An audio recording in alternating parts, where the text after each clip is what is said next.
listening to Radio Sputnik, telling the untold.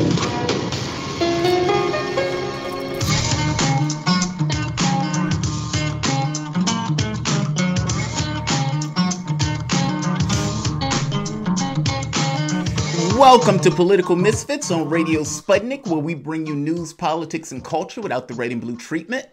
My name is Jamarl Thomas. I am here with my co-host, Bob Schlehuber. Let's get ready to go against the grain. We have another good show for you today. In the first hour, we'll start off discussing the drastic drop in oil futures price, the reason for the drop, and the expected consequence to the United States and to countries abroad. We'll also get into some domestic and international politics, asking how the COVID-19 crisis is affecting the political and economic space in Europe and in the United States.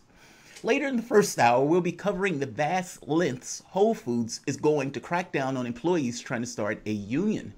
I'm always amazed at the lengths companies are willing to go and invest, or the amount of money that they're willing to invest in order to ensure that their employees don't get those ends. Even in the midst of a pandemic, private equity-backed medical staffing companies cut doctors' wages while spending millions to run ads. Why? To pressure Congress to keep out-of-network costs exorbitantly high. This is our society. In the second hour, we'll be interviewing a doctor from the front lines of the medical crisis as it unfolds in hotspots across the United States, and what to unfortunately expect as Republican governors blow off science, history, good sense, infectious disease specialists, epidemiologists, experts, frontline doctors, and nurses to instead invest their deep and abiding trust in a man that spent many of his years before his gig of presidenting firing desperate and has-been celebrities on the show of Apprentice. But yeah, totally. Trump is totally the expert in the room. Also, be sure to stay tuned for the most cultured segment on the network, Politics of Art. We're going to be joined by our producer for a discussion on the apparent trend that I was entirely and completely unaware of: Korean drama. This segment will be fascinating, delving into the complicated relationships between people and the cultures of North and South Korea. But first, let's start here. There's a full court press swinging into action in order to get one Joe Biden elected. Biden calls has been joined by one independent senator from Vermont, Bernie Sanders, and from the Democratic Black Jesus himself, Barack Obama. While it's true that Democrats were more concerned with stopping Sanders than beating Trump, it doesn't mean that they want to lose to Trump. It just means on order of concern, stopping Sanders mattered more. Biden was uniquely capable in sopping up the preponderance of the black vote, and Bernie was uniquely incapable of running an adversarial campaign that would have been required to mitigate Biden's initial advantage. Despite Sanders failing, though, he gave us two crucial insights that, while initially postulated by the left, was shown to be demonstrably true in 2020, and it must be internalized as such. Basically, the same Democratic Party that spent the last 40 years telling lefties that they have nowhere else to go was willing to tank it all to Trump by ripping the nomination away from Sanders in a brokered convention, as long as it stopped our policy priorities from being put on the agenda. That is utterly profound. The strategy of lefties over the last half century to fold itself into the Democratic Party is the exact strategy that has incentivized the left's marginalization and disempowerment. It also means that whatever the relationship is between the left and the Democratic Party, whatever that started off as, currently, we are clearly not on the same page.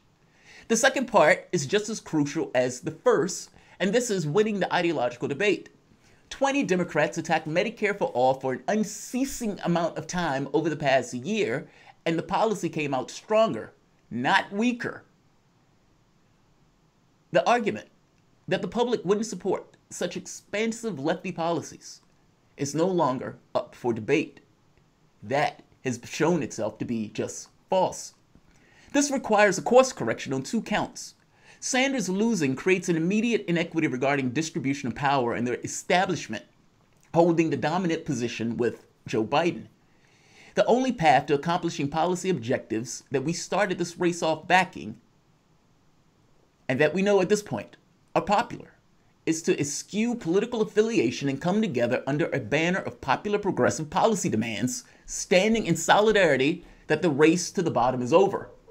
Do your job and accept Medicare for all. Do your job and accept the elimination of student debt, the increases in wages, and or lose going forward.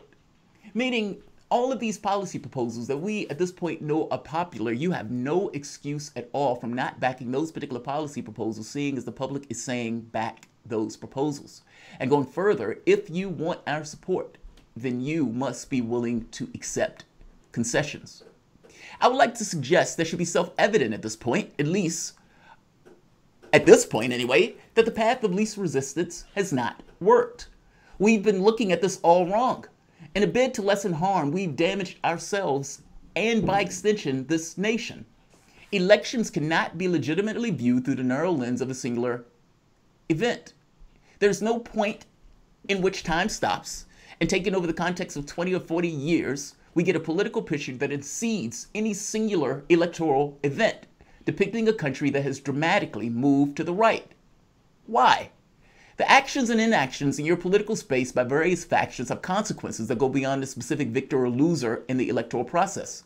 As the left disregarded all notions of accountability and folded itself into the Democratic Party, arguing that keeping the monsters at bay mattered more than principle, a race to the bottom ensued where any random, ineffectual bought blue would do.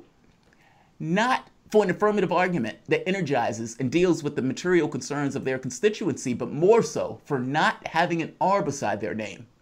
By giving unconditional support not only to the left backing a party that wouldn't back it, it is demonstrated in abundant, clear terms that it is against our policy agenda, but that the left incentivizes its own malignment by normalizing the fear-induced support and destroying any belief that there is a capacity on the left to exhibit enough strength to credibly exert political leverage. Put simply, in never setting the tone or never setting the bone for fear of pain, you've basically hobbled your runner. This is, of course, helped by creatures in the Democratic Party that understand the politics being employed and utilize various strategies to curtail movements in a direction to demand accountability. Clearly, they don't necessarily back the policies, but there's also this kind of ideological class-based reasoning that falls in line with this point. These people never engage the basic point that the policies are popular by wide majorities. Why is the Democratic Party willing to fail and potentially lose to Trump by not enacting those policies and getting the left enthused about their candidate? One specific oddball strategy I'd like to discuss that will be coming to a liberal near you is guilt-tripping lefties to consider Democrats or to back Democrats grudgingly by basically making an argument that if you don't do X, you will get Trump elected. How strange. Invariably, the argument that took center stage in 2016 will make an appearance in 2020. White privilege. Your white privilege allows you to not vote Democrat. Not only is this argument manipulative, this argument is BS. It boils down to class. Even in the context of people that don't vote. Not only is this not an issue of white privilege, a wildly disproportionate share of non-voters in the lower economic brackets are people of color. The Intercept reports one of the most comprehensive studies of non-voters was published by the Pew Research August 9th, 2018, in which it summarizes its bottom line findings this way. The exact opposite of what is typically claimed by wealthy television media stars and DC operatives. Non-voters are more likely to be younger, less educated, less affluent, and non-white.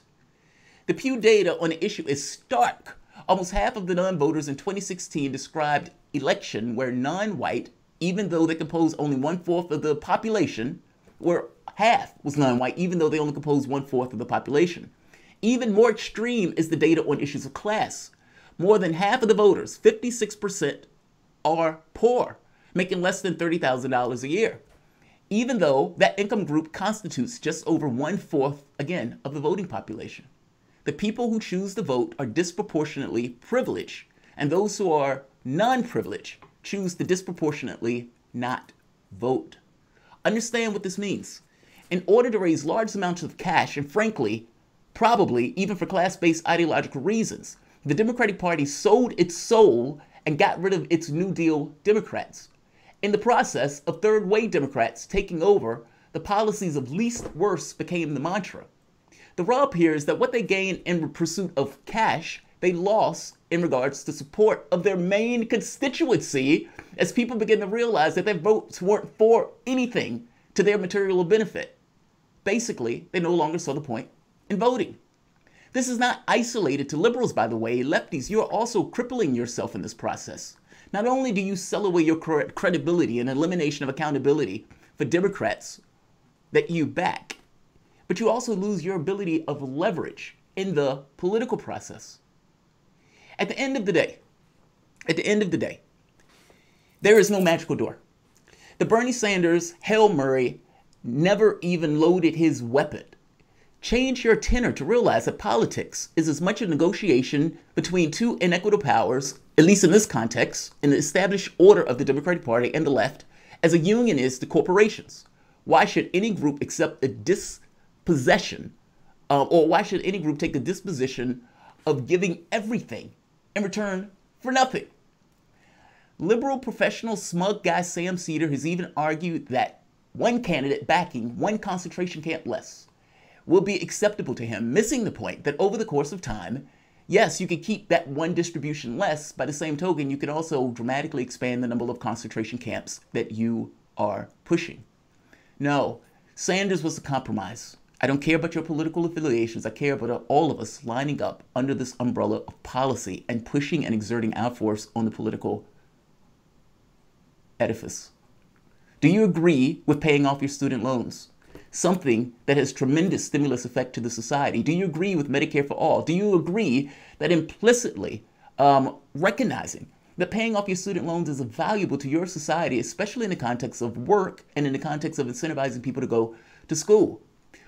Obama gave 95% of the wealth to the top 1%. His blackness in no way stopped him from doing that. Again, these things were issues of policy. Bob, whiteness or white privilege apparently has nothing to do with blue no matter who. At the very least, it's the opposite of what we continuously are told. Yeah, I mean, it's pretty interesting as somebody who didn't vote with the Democratic or Republican Party here in Washington, D.C. in 2016. It's quite tiring to hear all of these arguments as if I'm the cause of the downfall of capitalism and the health pandemic we're seeing in the United States. Is always so directed at individual voters as if the larger system isn't completely stagnating any development whatsoever. Jamarl, have you seen the movie by M. Night Shyamalan, The Village? I have, yes. Feels like that. It feels like we're all inside the village. We're saying, like, what's beyond the woods? Do you mind if we look out there? And Democrats run and get that scary mass. I mean, like, they are the monsters, right? Yes, they create the monster that they say you need to be afraid of, and then they keep you stuck in the village. And then ultimately, my final point, Jamarl, it's why would people vote? If you're living in poverty in America, you're basically, if you're looking at science here, you're seeing that how money influences politics in this country because of Citizens United. You're shown to have no voice whatsoever. And then no matter who you vote for, it does not change your life. If you do that time and time again, why would people turn out? I don't know how to blame people for that. Sure, go turn out and vote if you want to. But if you're getting screwed over like millions of Americans, do whatever you want. I don't think the onus should be on those people to turn out when the system is oppressing and abusing them. Jamarl, we have a lot to cover today, so let's turn to our first minute break before we come back to talk about a stunning drop in oil prices. We'll also talk about a menage a trois of French protests with minority populations and yellow vesters taking to the streets against the government. And later in the hour, we will look at how Amazon is using technology to prevent its workers from unionizing. If that's not enough, we have a second hour of programming after that. You're listening to Political Misfits on Radio Sputnik live in DC. We're back after this.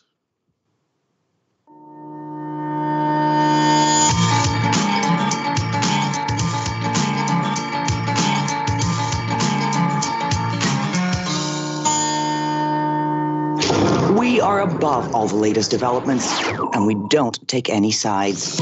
Radio Sputnik, telling the untold. Knock, knock. Who's there? Political Misfits? Political Misfits who? Political Misfits on Radio Sputnik? Not ringing a bell, sorry. News, politics, culture, cutting through the red and blue spin to get to the real story? From noon to 2 p.m. Eastern at 105.5 in Washington, D.C.? Oh, it's Bob. Bob and Jamarl. Of course. Come on in.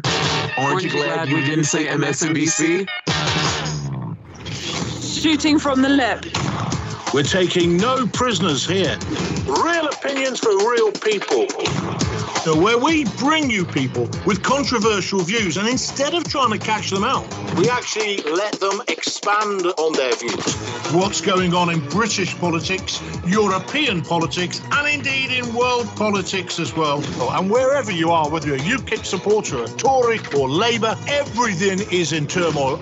John Gaunt. Shooting from the lip.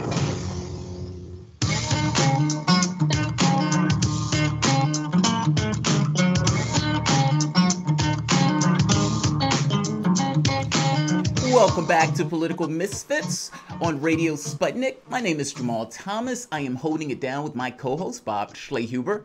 Lots to cover over the first hour regarding the political and economic ramifications in European countries with the heaviest infection and death rate from the COVID-19 pandemic. We'll also get into the reason and the ramifications for the sudden and precipitous drop in oil futures. That story is stunning. I believe it was a week or two ago, where Donald Trump came out and said that he had a deal to inflate the price of oil. Well, 22 million people lost their jobs, and as of 2:30 p.m. yesterday, oil plummeted to a negative 35.20 cent. Let me repeat that. Negative 35.20 cent. They will pay you to take oil off their hands. If there's something that's on your mind or you want to discuss your calls and engagement, make this show what it is, please feel free to call at 202-521-1320. Also, if you're digging in content, definitely give us a like. It helps with the visibility of the channel. To discuss, we're joined by Gilbert Mercier, editor-in-chief at the News Junkie Post and author of The Orwellian Empire. Gilbert, welcome to the show. How are you doing today? I'm doing great, Jamarl and Bob. Thank you guys for having me. It's always a pleasure to be on the Misfits. Well, it's always a pleasure to have you on the Misfits. So before I jump into Europe, I kind of want to start with the oil futures. I was amazed by that. I've never seen anything like this, and then I realized I've never seen anything like it because it's never happened before. So oil dropped to a negative 35.20. So what happened? Why did the oil drop that way? And what are going to be the ramifications in regards to us in this country and abroad because of such? Well, I'll tell you what, Jamarl, it's fairly easy to understand. And as the supporter of free market economy, they love free market economy, but free market economy is brutal. It obeys the law of supply and demand. And when there's no demand, well, this is what happened. Okay? But besides, there's several factors at play here, and I've written in the past few years about this sort of oil war and the way oil price is used in terms of geopolitics, especially by the U.S., of course.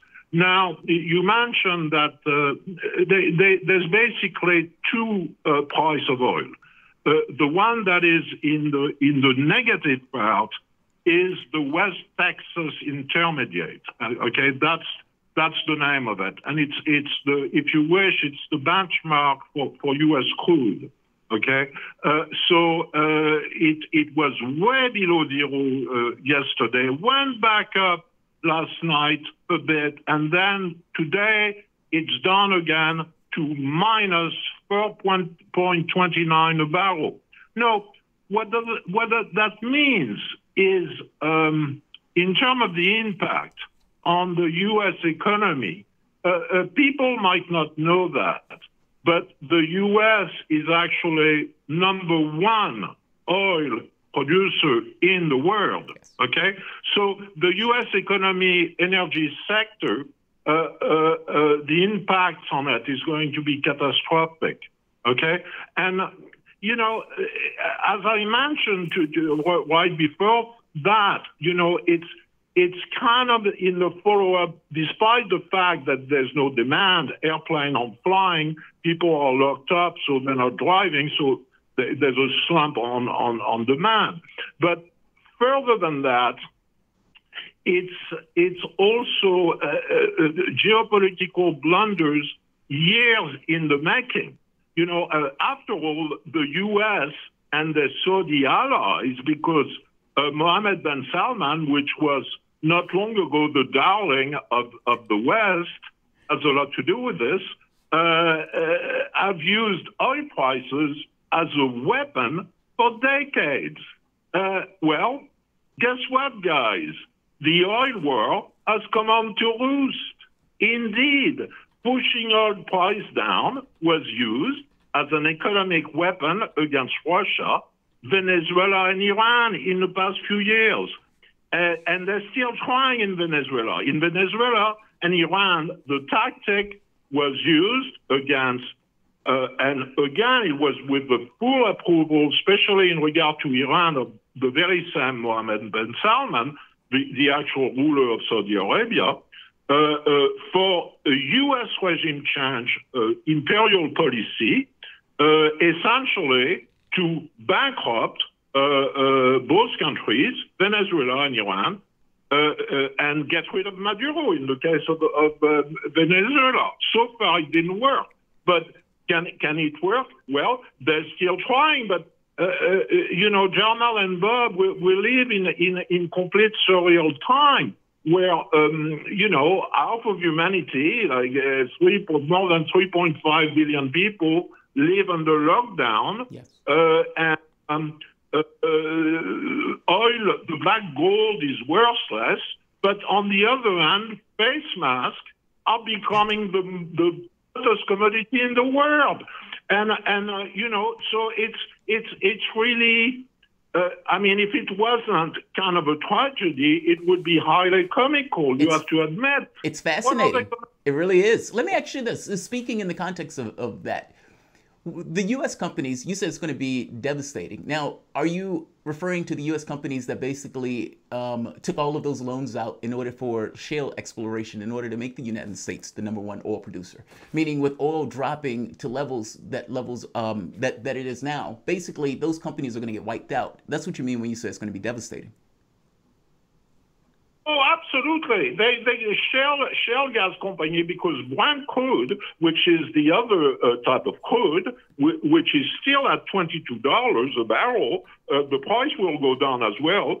Those shale crude company, which have been pushed, you know, mainly Texas is #1 in all that production, but there's a bunch of other states. And it's also going to affect Canada and the Ludacris Tarsan enterprise, you see. All those countries that rely, and there's a lesson here to be learned, which they won't learn, all those countries that heavily rely on extraction are going to really suffer. You know, it's sort of like, it's a lesson to be learned. I'm afraid it's not necessarily going to be learned, but you have to. You know, I was listening to to you guys before I came in, and you were talking about basically the social inequality, and it's not only in the U.S. You see, what COVID-19 should allow all of us to do is put in question. It's doing it anyway. The model of globalization as it is now, you know, which is based on corporate imperialism, with its core principle of profit over people, okay? And this precise model is collapsing right in front of us. So, you know, in the middle of this sort of what I've called a huge paradigm shift, so-called, you know, world leaders, business leaders, and even people that call themselves thinkers for some reason are completely stuck in a paradigm paralysis territory. They think that they can have the old world back. The old world is gone. It has been, you know, shattered in pieces. In other words, how can we have leaders right now that do not have the ability to think outside the box, therefore think ahead? Yeah. You know, yeah. No, absolutely. I think you're absolutely right. I mean, Jamarl, we talked about this here in Washington, D.C. Every time I would reach out to these different elected officials, nobody had the contingency plans if there was a public health crisis. They all have plans on how to make a ton of money. They have plans on how to work with lobbyists and to sell land to developers. They have plenty of those plans ready to go. But then when there's an actual health crisis, where there's an economic crisis that says you need to figure out different models, these people are either willfully ignorant or they've read other reports and other policies and they just say, nope, not going to do that. And so to turn to any of these people right now, Jamarl, I think it's a fool's errand because as Gilbert is saying, you're basically stuck in a paradigm. Yeah, I mean, basically, and that paradigm, I would argue, is not just here in the United States, but also in the EU. I mean, Gilbert kind of made that point plain. Let me ask you this, Gilbert. In the context of Europe, like you mentioned, there were people who were in poverty in Europe, and even though you guys have a better social safety net than we do, are there, let me say it this way. In the United States, there are people who are pushing in order to open up the government earlier than what scientists and many of these other experts are saying is recommended. Not to mention, you can look at historical context of the Spanish flu and find that that's a horrible idea regarding the consequences of doing such a thing. Nevertheless, those people are out there doing it. Are you seeing something similar to this in Europe, where there are certain people who are trying to push to open up the economies and get rid of this notion of social distancing? And if so, why? What's their main motivation for doing that in the EU? Well, they only have one motivation, just like in the U.S., which is to keep the capitalist machine going. Because this is what, they don't care about human life, those people.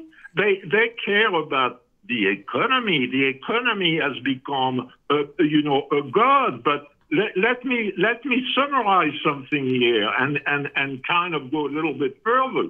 The critical systemic problem here is really this. It boils down to, and it's getting expressed in France. There's riot going on in France, not covered by the U.S. media, barely covered by French media, taking place in projects, because there is a lot of, less than here, but there is still a lot of, social inequality and racial inequality in France. Those people are mainly third or fourth generation Arab, North African, as a matter of fact. So there's some serious problem which Chirac, the last president of France, that had his head on his shoulder and had some guts.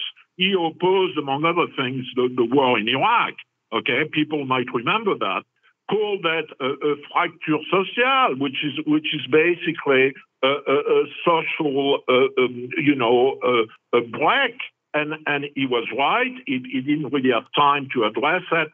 And ever since the election of Sarkozy, then Hollande, which was a socialist in name only, they've been applying neoliberal pro-American policy. But what I want to say here is you cannot have a system where the level of wealth concentration, and I'm talking about globally here, so high. In a nutshell, if you guys wish, the existential problem of capitalism is this, and I've mentioned it before. Exactly 2019 billionaires worldwide have more wealth than 60% of the world population. No. Is this sustainable? No. Is it going to break down? I think it will. And what I would recommend, humbly, is for their own sake, as a matter of fact, that the 2019 billionaire, and that's the exact number, should really study history. Why? Because, okay, let's travel in time for a moment, if you wish. In 1788, absolute French king, Louis XVI, which, okay, let's say likely combined the power of President Macron and France's richest man, Bernard Arnault, the man that owned Louis Vuitton, and he basically sells luxury goods and perfume and booze, okay? So in 1788, Louis XVI had no idea that 1 year later, well, a revolution would happen in 1789. And eventually, he didn't want to do much compromise. Eventually, he kind of lost his head over it, if you know what I'm saying. So things happen. And you cannot have, see, this is the crisis right here. You know, you have to be blunt on those things. And it's really the moment to do it because they're wondering, they're trying. To me, it's sort of like, okay, it's sort of like right now with what they call, what the financial world, they use big terms like quantitative easing, which is basically printing money. Yeah. And they did that in the US, 2.5 trillion, mainly went to Wall Street and some company that they like, and they're doing it in Europe at the tune of 1.5 trillion euros. Yeah. Okay. Gilbert, let me pause you right there just for a quick mention here for people to call in 202-521-1320. If you're out there listening, Political Misfits on 105.5 FM on Sputnik Radio, 202-521-1320. Gilbert, I did want to just go back and basically tie in those protests that you said had gone quite undercovered in Western media. It was interesting to see the police and minority populations in France continuing to clash during the COVID-19 pandemic. There were large uprisings in Paris over the last several days as residents accused racist police of attacking minorities and being heavy-handed during the coronavirus lockdown. In response, police used tear gas and baton charges in northern Paris on Monday morning as fireworks exploded in the streets. Armed police were seen moving through the area as groups of protesters congregated. Gilbert, in Paris, you have yellow vest protests, and you're talking about the economic inequality both in France and Europe, in the United States, across the world. And now you're seeing a continuation of protest or uprisings revolving around state oppression of minority groups. Is it people versus the state in both situations? How similar or different are the grievances of each of these people, and are they working together or working to communicate and leverage their demands of the state in order to have more power? No, not really, Bob. You cannot. The Gilets jaunes are not involved in what's going on right now, and also this is not in Paris intramuros. Because they are protecting the police and also the military are patrolling the rich neighborhood and the zone of power. This is going on in Haute-Seine and Seine-Saint-Denis, which are poor neighborhood. If you wish, they would be like projects in the U.S. And it's mainly a question of young people getting completely fed up. They live packed in small, crummy apartments like sardines, and they're just getting mad. They cannot take it anymore. And what they've been doing in France, they've been giving, citation to people, even regular people, wandering the street if they go further than 1 kilometer from their house, and people have been, compliant. I kind of wonder why, but anyway, they've been compliant. They've been respecting the sort of that sort of order. And meanwhile, everybody is fully aware that the Macron administration has been mismanaging this crisis from the get-go. It's like the mask is still a joke. They're still not able to produce the mask to deliver enough tests, and they're planning to stop the lockdown or at least diminish the nature of the lockdown, what they call confinement, May 11. So there's a lot of frustration, but the frustration in those poor neighborhoods, in France, and it's not only in Paris, it's also in Strasbourg. It's been cooking for years. It's been and the level of repression by the French police is very, very harsh, and it was actually Gilbert, I guess my next question then would be if there is a shared grievance or frustration at the state, and both groups are currently being able to be pushed back and held back some degree by the state. It shows that a coalition of bringing those two together could be something that would challenge the state in a way they've never seen. It could be. I mean, what I think is going to happen down the line when things go back to normal. What I actually hope for is that and I see one man that can possibly revive the real left in France is France Insoumise Jean-Luc Mélenchon, and he's been making a lot of sense, and he actually came third at the presidential election, after Macron and Le Pen, and he's a very intelligent man, very compassionate and very organized, and he's hopefully there will be some political solution. However, the thing is, what Macron is doing, unlike here in the U.S., they're not sending people peanuts like 1,200 stimulus check in the mail. What they're doing, they're actually paying their full salary. They've been doing it. They're unemployed, but they get full salary.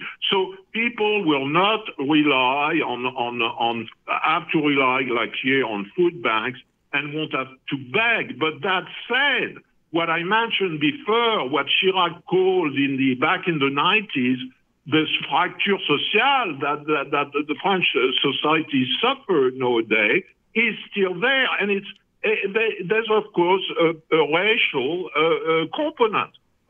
Because, France is a melting pot, just like the U.S., but it's North African and African, and those populations do not always kind of get the short end of the stick. There's a lot of unemployment. The access to education is extremely limited. I mean, there's about 30% unemployment in those projects. It's funny. James Baldwin, when asked why did he come back to the United States, because James Baldwin, he's an African-American activist here in the United States, or used to be in the United States, used to work with King and pushing King's agenda for civil rights. Well, he made this point that he went to France and that the French told him, look, we don't have these issues of race here. And then he started working in the kitchen and realized, oh, yeah, they actually do have those issues of race here. In which case he went back to the United States because he thought if I was going to deal with a country that has issues of race, I might as well deal with my own. Let me ask you this real quick. The economic union. So Europe started off, or the EU started off as an economic union. The EU, from ideological reasons, one country doesn't necessarily have this notion in the way that we have with states. Meaning, regardless of what happens with Texas, I may not necessarily like Texas, but it wouldn't occur to me for the government to not use all the powers at its disposal to deal with an issue that Texas may be having because I consider it part of the United States. In the EU, that's not necessarily there. I mean, Spain doesn't necessarily consider itself Romania. So how do two things? In the countries that have been hit the hardest by the coronavirus, let's say like Italy and Spain, the death totals are astonishing. What has been the political climate and the economic climate in those countries? Meaning, what has been the fallout from that in those various countries?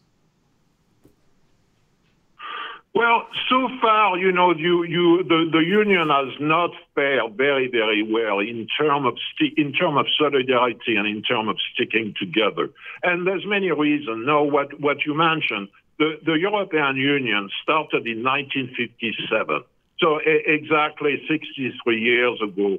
And in the context, it started, as an economic, union, but a lot beyond that. It was basically a way, and that's very important, to heal the World War II, okay, to make sure that there will never be again another war between European countries, okay? So, and it was done under the impulse of France and Germany, okay?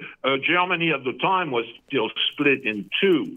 So, and they were joined in by the founding member were also Italy, the Netherlands, and Luxembourg, which is, kind of an anecdote, if you wish. But that said, right now it's getting a little bit better in terms of what they're trying to do. But the one that is performing the best in the union in terms of competency, government competency, is, of course, Angela Merkel. Angela Merkel is a very pragmatic person. She's not charismatic or anything, but Germans manage, because they are very organized people, to have less death than anyone in the world, basically, with South Korea and China, but China is another topic. But there's a reason for it. The reason is France had, before the crisis hit, 5,000 emergency room hospital beds, public hospital. Why? Because they've been cutting on the budget because of austerity measure, cutting on funding for a public health system, which is great, one of the best in the world. Germany, on the other hand, which is not, the population is not much bigger in Germany than France, it's about 20 million, had, at the start of COVID-19 pandemic, 25,000 beds. So there's a great deal of difference here. So basically what a lot of Europeans are discovering is that globalization is not working for them, is that there's still masks that are the good masks, the N95 and FPP2, which are really offering the protection for doctors and nurses, okay? They still come from China, believe it or not. They have not figured out in a matter of 2 months how to manufacture the damn thing. And it's a paper product. Now, I mean, this is just unbelievable. So people are getting mad, and rightly so, because there's a lack of competence. Okay, and that has to be people are starting to reflect on it. So the madness in the poor suburb of Paris expressed itself in the street by burning cars and clashing with cops. But older people are getting mad. Macron was planning, for example, to keep older people older than 70 confined in lockdown after 11 of May. And they reacted, and of course those people vote, and therefore they're not going to be kept in lockdown. How about that? That's amazing. Well, before you leave, I think we have about 30 seconds, maybe a minute or so. Can you answer, what is the political climate in Italy and Spain right now with the number and the amount of death toll that's there? I mean, to some degree, that's based on government malfeasance. How has the public dealt with that economically? And one last question on that, if you have time. With the countries not having control of their currency, meaning they don't have sovereign currency, how are they investing the money that's necessary in these various governments in order to deal with the crisis?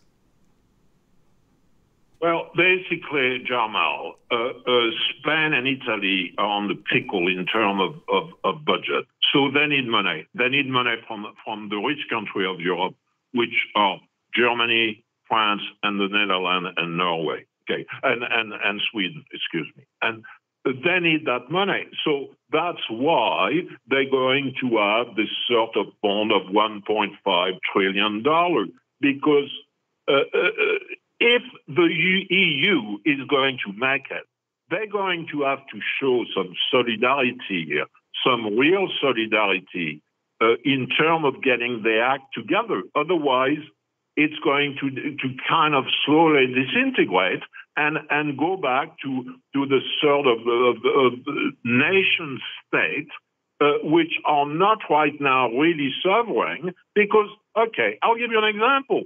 Spain, Italy, and France, the economy is tourist-oriented, okay? So no tourists from anywhere in the world mean not much money coming in. So that's a problem. So maybe, hopefully, and I think they will go back to a sense, okay, we sort of need to take care of ourselves. We need to, and taking care of oneself is easy. What people need, and it's not Italy, France, or it's everywhere, is shelter and food to put on the table. That's what people need. So it's sort of like, I'll tell you, the opportunity to go back to basic and try to sort of put back some humanity and a sense of solidarity into human affairs, because we are all in this together. But I'm not saying that in a fake way, like the billionaire class is doing when they feel generous and they feel like giving stuff away. Okay? No. I'm talking about regular people, ordinary people that are trying to survive. Yeah, we are in this together as humans. Yep. Unfortunately, we're out of time with that. That was Gilbert Mercier, editor-in-chief of News Junkie Post and the author of The Orwellian Empires. Gilbert, where can people find more of your work online? newsjunkiepost.com, and they also can read the work that you had many times on your show of my extraordinary partner. Her name is Dr. Daddy Sherry. And they can read us on newsjunkiepost.com. Great. That's wonderful. That's Gilbert Mercier. Gilbert, thank you again for joining us. We take a minute break before coming back to talk about Whole Foods using heat maps to prevent its workers from unionizing. Yes, you heard that right. Heat maps to prevent unionizing. You're listening to Political Misfits on Radio Sputnik live in DC. We're back after this.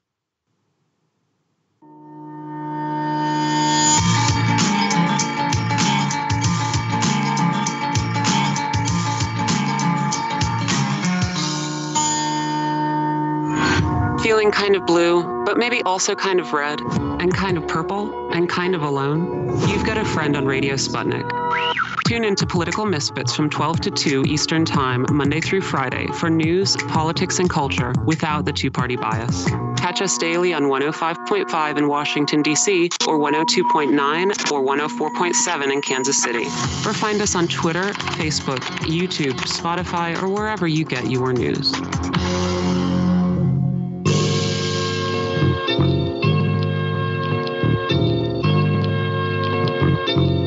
What's the most important hour of the day? It's the Critical Hour with Dr. Wilmer Leon. On this show, we don't just deliver the latest headlines, we divide the real from the fake. Tune in to hear from some of the most brilliant political minds of today, get in-depth news and analysis that goes beyond the surface and dig straight into the details. Set your clock to the Critical Hour for a news perspective unlike any of those other guys. Tune in to the Critical Hour with Dr. Wilmer Leon, weekdays 6 to 7 p.m. Eastern, and catch us on Facebook Live. You're listening to Radio Sputnik.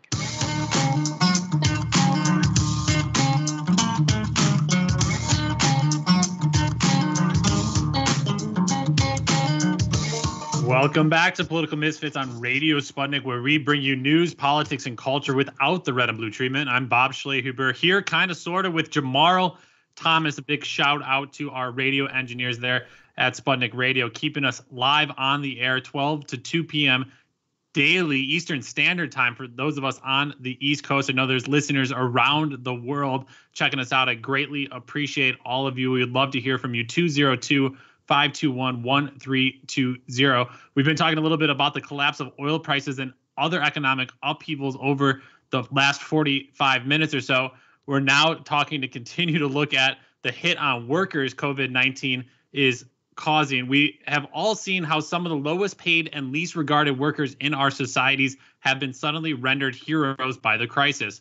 I know when I've been walking into Safeway and Giant and Target, when I go to shop, I always find myself thanking these workers, thinking that somehow is doing much at all. But those heroes are still treated with absolute contempt when they attempt to organize and ensure actual material improvements to their conditions instead of just applause and statements of gratitude. Yep, I'm sorry, I'm not helping that much. And in the vanguard of worker repression, as always, is Amazon and its empire. At least I'm not as bad as Amazon. Business Insider yesterday reported on how Whole Foods, which is, of course, owned by Amazon, is working to prevent its employees from unionizing by developing a heat map that identifies, quote-unquote, at-risk stores based on geography, demographic, safety issues, and, of course, tips from employees themselves. The outlet said it spoke to 5 people familiar with the matter and saw internal documents about the heat map system. The system scores based on more than 24 metrics that assesses individual characteristics about its employees and overall store issues. These metrics include employee loyalty, turnover, and racial diversity, tip line calls to human resources, proximity to a union office, and violations recorded by the Occupational Safety and Health Administration. This system also tracks labor incidents, which seems to be indications of employee organizing, as well as unemployment levels in the store's zip code and the percentage of families in that area living below the poverty line. I wonder how Whole Foods and Amazon then leveraged that information. A statement on the heat map that Business Insider saw describes it this way. Quote, the team member relations heat map is designed to identify stores at risk of unionization. It goes on to read, this early identification enables resources to be funneled to the highest need locations with the goal of mitigating risk by addressing challenges early before they become problematic. This framing of unionization as a disease that stores are at risk for is pretty telling. They seem to think if one store becomes contagious with a union, it'll spread.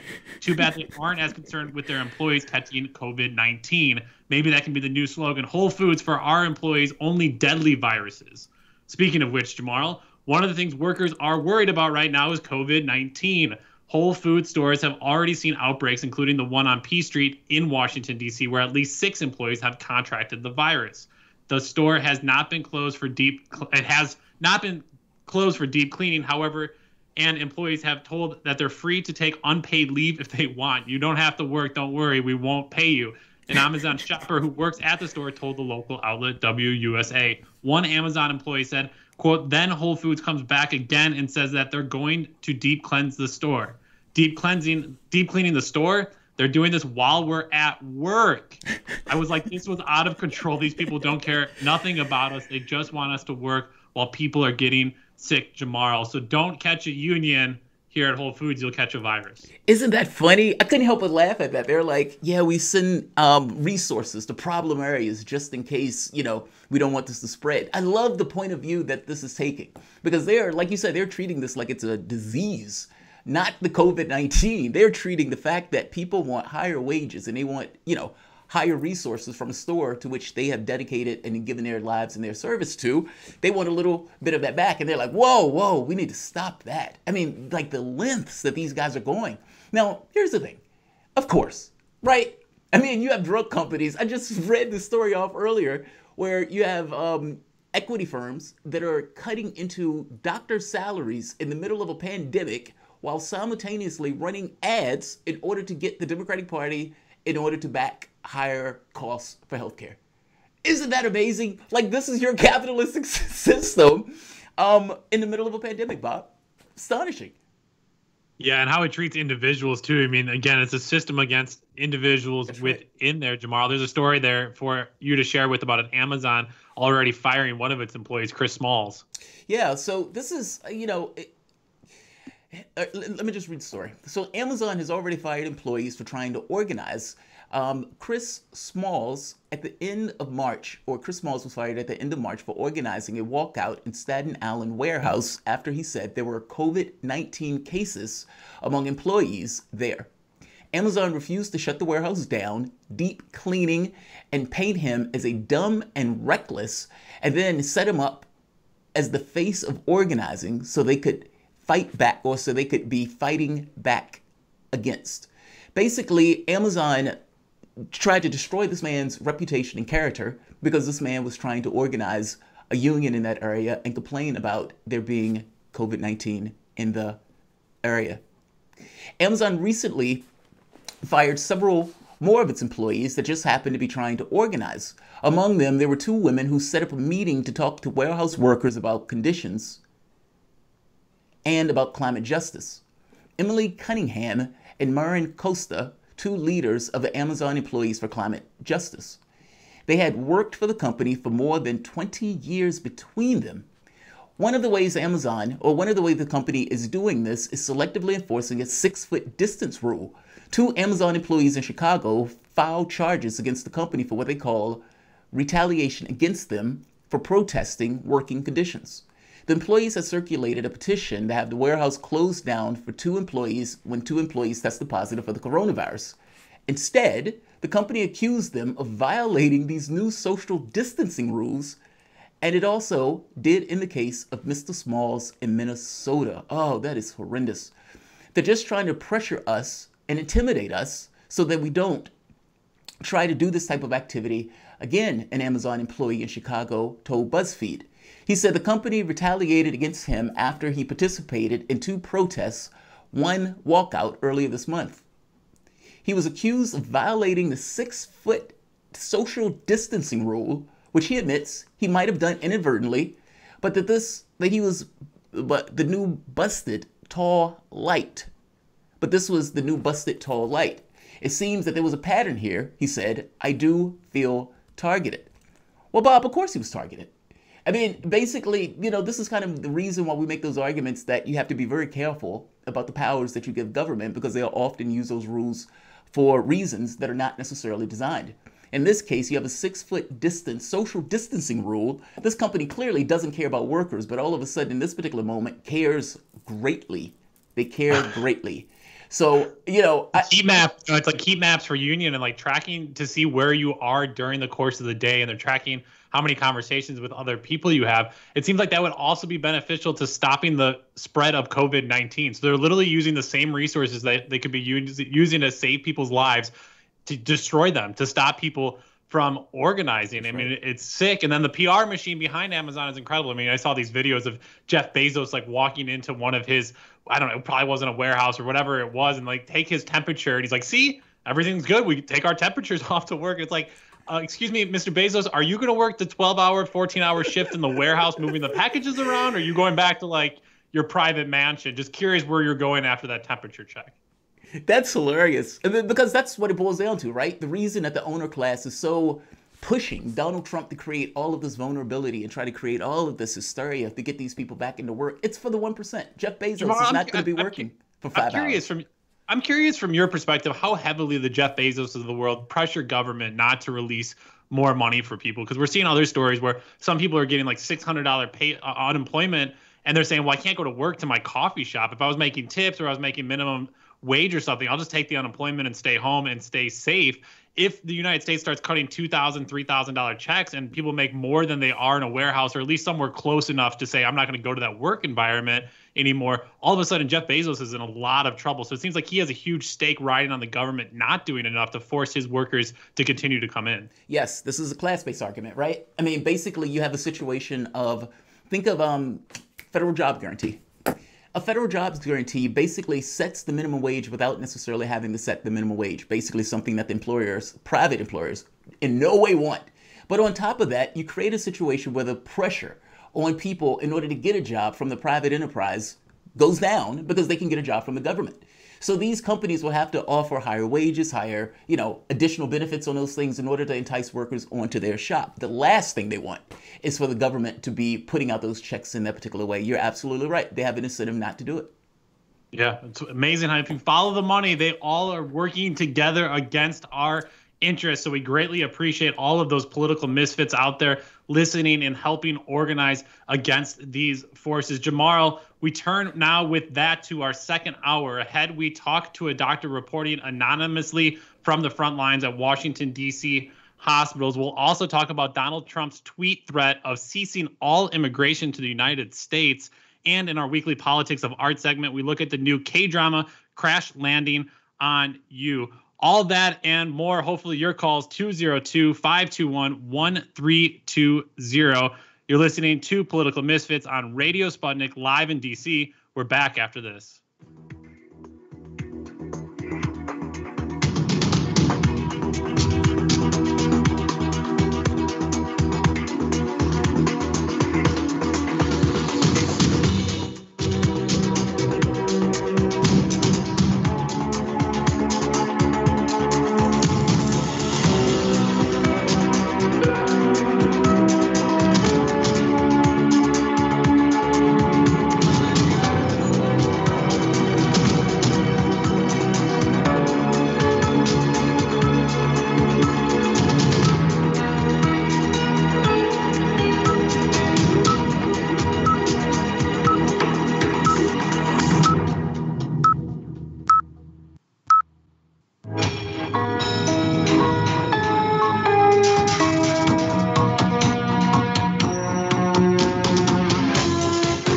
listening to Radio Sputnik,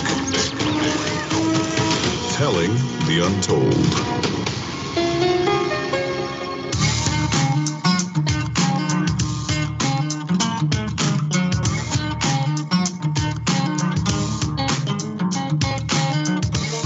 Welcome back to Political Misfits on Radio Sputnik, where we bring you news, politics, and culture without the red and blue treatment. I'm Bob Schlehuber here with Jamarl Thomas. Get ready to go against the grain. We have a second hour here for you on Radio Sputnik 105.5 FM. Maybe you're checking us out on Facebook or the YouTube channel, Progressive Soapbox. Make sure to like us there. And if you're listening to us later in the evening, or if you want to catch our show at any time, head over to Spotify, iTunes, iHeartRadio, Spreaker, all those great different podcast platforms. Send us a review, share the message and the good word of Political Misfits. We turn now to our second hour with a conversation with an academic physician working in Washington, D.C., who can give us a firsthand account of what is taking place at under-resourced medical centers here in Washington, D.C. To protect the identity of the doctor, we will refer to him as Dr. Anonymous. Doctor, thank you so much for being with us. Thank you so much for having me. I read yesterday of community volunteers here in Washington, D.C., the nation's capital of the wealthiest nation in the world. It was a story here I was reading about the D.C. Library and community volunteers working together to 3D print personal protective equipment for D.C. hospitals. It was a bit concerning to read that personal protective equipment was still in desperate need, and it was up to individuals in the community to come to the rescue. What is happening? Yeah, absolutely. And I think we're getting to the root of the matter, right? Is that, and I can tell you that even at the place that I work and at United Medical Center, I had a phone call yesterday with a member of SEIU who basically said that their workers, which are the other staff, which is the environmental staff, and everyone who's also providing care, are not getting PPE. They're reusing PPE, and in fact, it was a DC Mutual Aid group which has been making face shields and has been providing it to them. And we're now at a point where I can tell you that at least a few hospitals are definitely, they'll say they have enough PPE, but the reality is that it's not happening, right? And it hasn't been for a while when we've had nurses reach out to these volunteer groups for PPE. But I think the biggest point right now regarding the PPE is there was a national protest by nurses today. And in fact, a lot of local DC nurses protested in front of the White House. And I'm sure you all might be aware of that. Imagine being in the middle of a pandemic, scared, anxious, frustrated, overworked. Lord knows how much toll this is taking on their bodies and their minds. And the nurses are out there in front of the White House, risking themselves and protesting because we're seeing downgrading requirements for PPE. Yeah, tell us a little bit more about that human cost. I think we talk so much about statistics. We talk about the 30,000-foot conversation. How are you doing? Right, and well, I guess I kind of feel like I'm burning myself at all ends, right? And I'm still, and I would say as a physician, still privileged because we're seeing a lot of numbers where we haven't really even reached the peak that we're going to see. So I'm still protected, right? The people who are out there protesting aren't, and we share this burden. We share this pain, and I can see that. You can see within the physician groups that people are a little bit like, they're scared. We're seeing some house staff people come together, but really it's a lot of anxiety, it's a lot of stress. And it's just so harmful, this collective trauma that we're all under right now. Yeah, and then to have to face off against people that are trying to push for these new orders to open things back up there, the state of Georgia and Florida doing everything that they can ease restrictions, opening up back like spas and certain types of businesses, small businesses, and we're not close to the peaks yet there. As you mentioned, it seems quite terrifying that not only are you having to face this trauma and this collective burden right now, it seems like this is going to continue well into the future. Well, I can tell you that that's basically was something which was scary was that I think there was an email from the top administration in one of the hospitals which said that, we are also looking at reopening some of the workplaces. Because remember, hospitals are not healthcare systems, right? Like they're money-making businesses. There's really no system here. It's a Biden. I think maybe Sanders said something about how they're actually empires owned by rich people and businessmen, and that's exactly what it is, right? At the end of the day, it's a money-making business. So all the discussion that you've been having about Amazon, they apply all over here. There are hospitals in the city which might be considering opening up. Imagine that. Like hospitals which are supposed to care for people, and I'm not surprised. I know for a fact that also indicates that the city might consider opening up soon too, right? Which I can tell you that nobody is ready. Like America's not ready. We're not ready. The WHO came out with a 6-point plan that needs to be fulfilled, and we don't cross any of those. And one of them being that the transmission is contained. Well, it's not contained. That there's a testing, tracing, isolating program. There isn't. Like I can tell you that the city, including the hospitals, are handling this with their eyes closed. We are documenting this. We're okay with having thousands of people die. While what we can do is we can cut off transmission and actually almost even get back to our lives by simply doing massive testing and contact tracing. Boston is doing it. They're partnering with Partners in Health.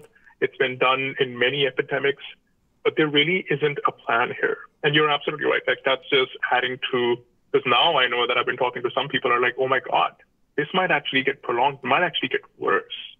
Especially with Governor Kemp basically saying he's going to open up the state various areas, massage therapists, bowling alleys, gyms, restaurants, movie theaters.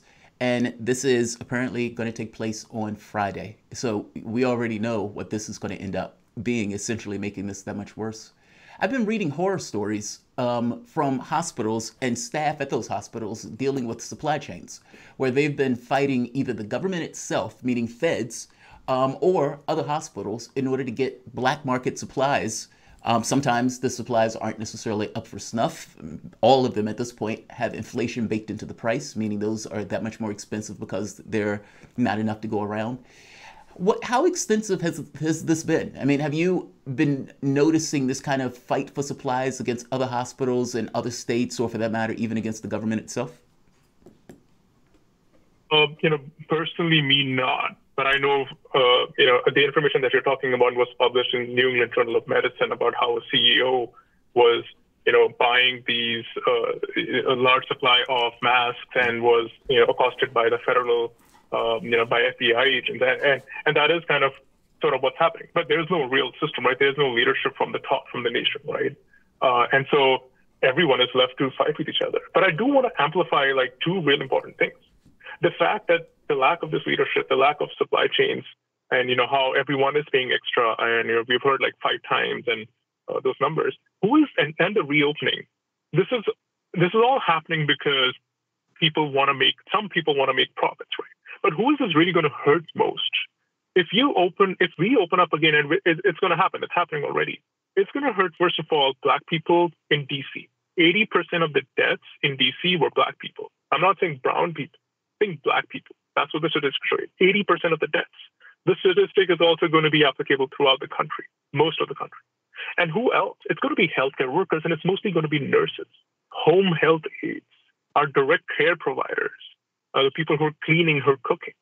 And so it's very clear who is disposable here, who it's actually going to hurt most here. Yeah, I think you're absolutely right. And that's why I was so disgusted at the Washington mayor here, Mayor Muriel Bowser. And I'm sure similar promises and statements are currently being made across the United States by other people in leadership positions. But Mayor Bowser announced that she is forming a working group to figure out how to streamline services when the city reopens, such as finding equity for healthcare, education, and resources for lower income communities. Bowser will unveil more details about this working group next week. I find it quite hard to believe that a mayor, a Democrat, so hell-bent on privatizing Washington, D.C., selling land, and giving huge tax breaks to millionaires is going to now all of a sudden care about health disparities or do the meaningful work or push the policy that would close those inequalities, Dr. Anonymous. That's absolutely correct. And again, I'm not surprised that this reopening plan is coming around, because remember, they're all the same, right? Like the people who own the home hospitals, Bowser, it's a small group. And reality is This didn't happen right now. We're just seeing something amplified. Healthcare disparities exist in literally all diseases, and DC is one of the worst offenders when it comes to healthcare disparities. And so this was all by design. The mayor, the council chair, and the rest of the council has known this. They have done this despite this. They have done this knowing what their actions would lead to. Right? You had certain choices. We could have shut down the city super fast. Right? We could have had massive testing, contact tracing programs. We're not even reinventing the wheel here, by the way, when it comes to COVID. This has been done around the world. We've had epidemics in the past, right? Like this is tried and tested. This could all have been done, but it wasn't done, right? And that's what it's going to lead to. It's going to lead to a lot of deaths. And so anyone trying to say we don't know what's going on, we don't know what to do, and we want to now close the gap, like I can tell you that this was the same mayor who a few weeks ago in a press conference said that, oh, the number of deaths at that point was 56% deaths were Black people, so that it's not too much since we have 46% of the population is Black in DC, right? Mm-hmm. And then it jumped to 78, and then suddenly you could see it on our face. So you refuse to acknowledge the reality that you create. Obviously, you're not going to go back and try and fix it, because that doesn't require charity. That actually requires reparations, right? This is generations of trauma and harm that has been done to communities. Let me ask you this. I'm curious, and this question is for Bob. Bob, you are our organizer-in-chief on this particular channel, among all of us, between myself and Michelle. When you're going into these communities that require assistance, resources, things that they're not necessarily getting from their government, how do you get those items? Meaning, is there any kind of governmental source where you can go to in order to try to get those items, or is there some other kind of source where you go to in order to meet what those people need with those people? Yeah, I'll say this with a broad brushstroke here, though, but once you go into communities, you often find those with the least amongst us are doing the most to support and help other people. And that's what's always remarkable, is that we have all of the resources needed, especially here in Washington, D.C., to address every single issue we could possibly think of. And yet it's the distribution and the misallocation, or actually the hoarding and stealing of those resources that are preventing it. And so for me here in Washington, D.C., you have a district that has a $15.5 billion budget. And even if you take out the federal money that is part of the city budget, you still end up with nearly $9 billion. That's more than enough money to not have one of the highest health disparities in the country. That's more than enough money to not have the vast majority of your children going to school in the DCPS system living in poverty. That's more than enough money to eradicate, or at least dramatically drop, the number of homicides we see in the city every year. There was 166 homicides and 160 respectively the last 2 years. These are outrageous numbers in one of the wealthiest cities. But when you don't spend that money on education, on health, on food and shelter for people, and you basically force people to live in poverty in unsustainable and unhealthy environments, you're going to constantly see these disparities present themselves over and over again. And this is where I get really frustrated, Dr. Anonymous, is we've had these conversations before. We've had the conversations around the disparities with gun violence, the disparity with missing young people. We have disparities in prison populations. We have disparities when it comes to environmental injustices. All of these disparities happen, and everybody, at least those in power, I think, try to cast them off as individual issues to be addressed, as if there's not one underlying driving force that's creating all of these symptoms that we're seeing. Absolutely.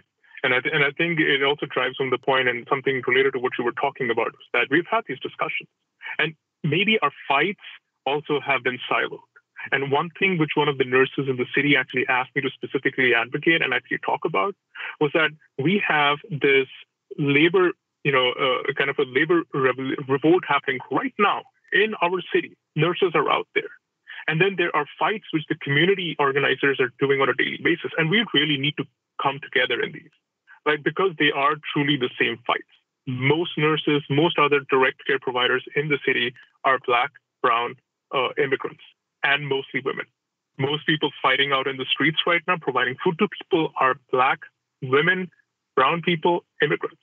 Like, it is the same. We've had this dichotomy, but we really need to come together right now.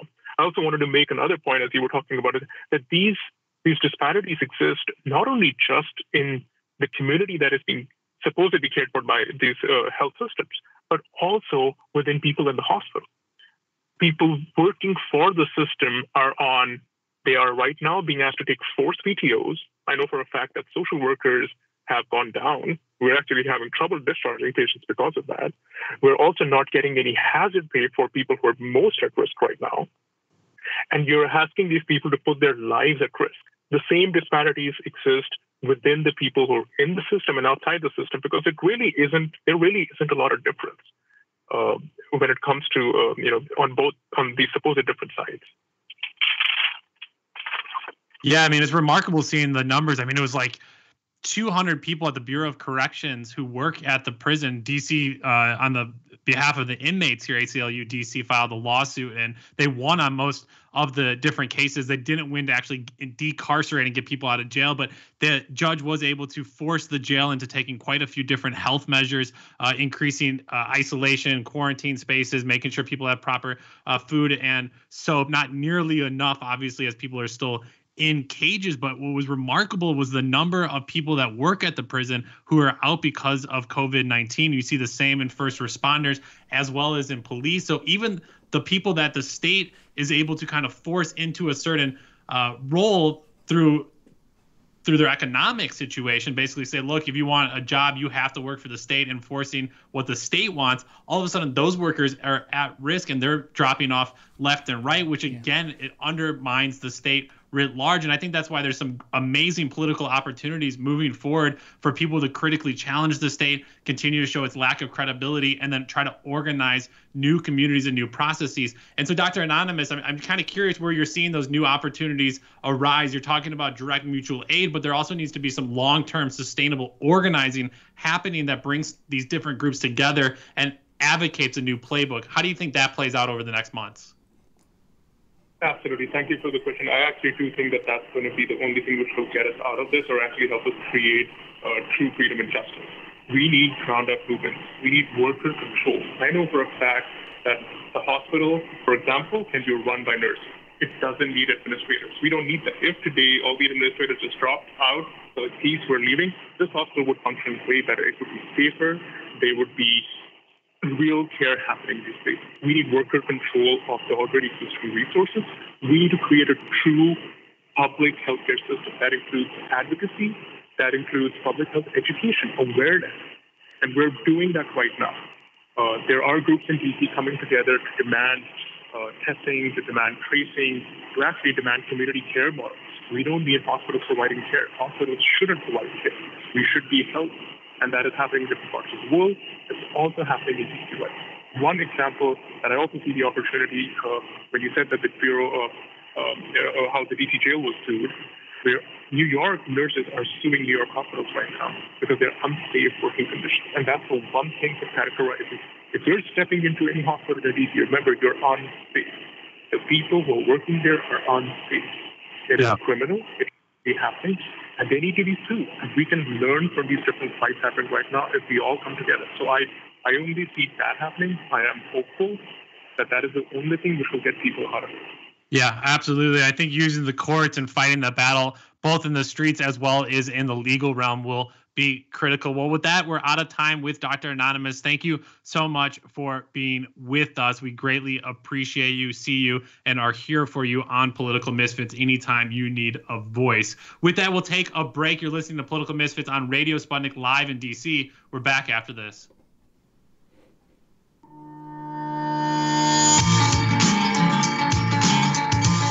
So the intro is going to be the Politics of our Tuesday in. Just a heads up.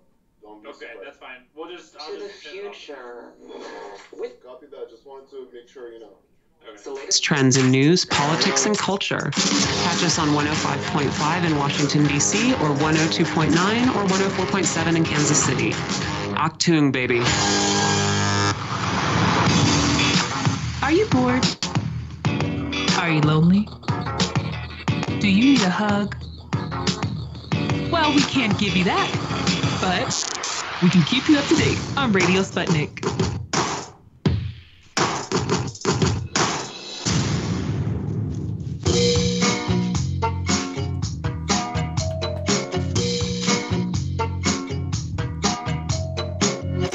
Welcome to Political Misfits on Radio Sputnik, where we bring you news, politics, and culture without the red and blue treatment. My name is Jamarl Thomas. I am here with my co-host, Bob Schlehuber. We're going to keep on going against the grain. We jumped the gun a little bit with the music. We got a little excited. We will be getting politics of art in the very next segment after this particular one. But nevertheless, we're going to keep on rocking and ticking along. You can reach us at 202-521-1320. That is 202-521-1320. Also, if you are digging what we are putting down, please consider giving us a like. It helps with the visibility of the channel. And as always, your engagement is appreciated. So, one of the topics that we've been covering on this particular channel has been the protests that have been cutting across the United States regarding people who want to get back to work. Now, the catch here is I would make the case that a lot of these people are there for issues of vulnerability. But that said, you also have a large right-wing contingent that is being incentivized just based on their needs, but also being pushed by right-wing elements like Fox News, or for that matter, the political language of Donald Trump, to get those people and push those people out into the public, something that, if not getting them killed, will get other people killed. Which Dr. Oz went as far to argue sleepily on Fox News that 3% of kids dying is an acceptable loss. Mind-blowing, but that's their argument. Fox News has been basically arguing that, look, it's not as bad as they're saying it is. And on the other point, people die. And because people die, then it should be okay and acceptable for a contingent of the population to die if it means restarting the economy, or under Oz's model, restarting school. Now, let's be very clear. This is not just the Republican Party, by the way. Joe Biden was perfectly willing to push people into an election in Wisconsin, an election, by the way, that has shown a spike in the number of cases in Wisconsin, some of which were directly attributed to the election itself. This has everything to do with political expedience and people taking certain actions that is in their political interest, but may not necessarily be from the standpoint of the public's good. 22% of Michigan is now unemployed. Now, so when you're seeing these people out there protesting, this is kind of why I'm making a dancing between the raindrop argument and saying that, yeah, there's some people out there who, for the most part, are injured. 22%, again, are out of a job. In Los Angeles, you had 50%, more than 50% of the population out of a job. You had food banks, for the most part, where people are driving up these kind of modern day bread lines that we, in the richest country on the planet, at this point, in the middle of this pandemic, are stuck with. The New York Times is reporting that basically the testing capacity of the United States will have to skyrocket by 3 if we were to open the economy up. Now, the catch here is, despite this, you have Kemp in Georgia that is calling for opening the economy up Friday. Yes, we're talking about beaches, we're talking about massage parlors, we're talking about movie theaters, restaurants. He is going to open the economy entirely ill-prepared to do so. And again, this is not conjecture in regards to what is going to take place. We can look back at 1918 and states that opened themselves up early and the loss of life that resulted from such. We can look back at other countries, or we can look at other countries that have had religious ceremonies that have effectively become hotspots. We can even look at countries that were slow to respond, or states that were slow to respond, and see the result of their actions. My point is, we in this country, governments in this country, especially right-wing governments in this country, are going to take actions that is going to get a lot of people killed. And they are doing this understanding that this will be the result of that action, but is doing it for the owner class. Because at the end of the day, Bob, the owner class, like you said about Jeff Bezos, is not going to be there for 8 hours working in horrible conditions. He's going to be dancing around his icebox while his workers are there making him all sorts of cash. This is abysmal that this is our politics right now. Yeah, absolutely. And just like the movement of people is really a sub-story that I'm really fascinated by here, Jamarl. As we mentioned earlier, Donald Trump threatening to stop the legal immigration of people into the United States. And I guess it's kind of a longer issue here of what the long-lasting effects of COVID-19 will be when it comes on international travel and on borders. Indonesia banning people from traveling for Eid al-Fitr, which is one of the largest Muslim holidays of the year. I mean, imagine if this was happening during Christmas in the United States and you're telling people that they can't go home to their families. It happened during the Chinese New Year, and China was able to slow people through the holiday and basically extending the holiday a little bit to try to slow the movement of people. But again, if people are freely moving wherever they want, they're going to eventually bump heads against those who are saying, wait a second, I don't think you should be moving around. And then you're going to have these really internal clashes take place tomorrow. And history shows us the places that rush to reopen end up just re-experiencing the pandemic and the spread of the virus over and over again. Here, Muriel Bowser in Washington, D.C. said, not until you see a continuous two-week drop in cases.